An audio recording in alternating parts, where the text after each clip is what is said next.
all these developers, have this window staring at them in front of them, and often they're using it, but people haven't seen it as a tool for delivering software.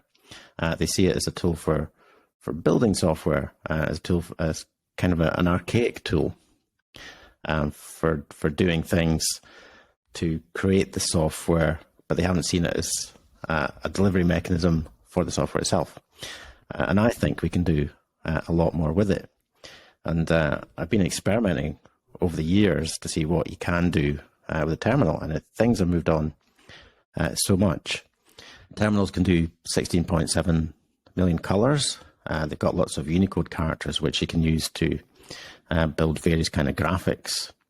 And they're remarkably fast. Most terminals will use your GPU, so it can deliver fast updates at 60 frames a second, which is crazy to me. It's because 20 years ago, it was just simple green text that you typed into, and then you got a few lines of text back. But now it's using the same technology as video games. But there's very little code and projects out there to build sophisticated applications.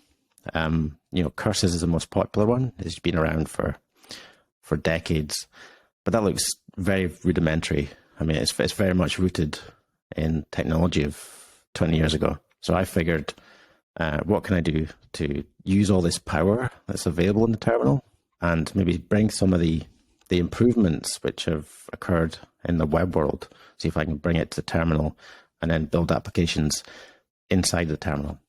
And it turns out that you can do quite a lot. And what we built is Textual, which is a Python framework, which creates these applications inside of a terminal, and they look a lot more like web applications.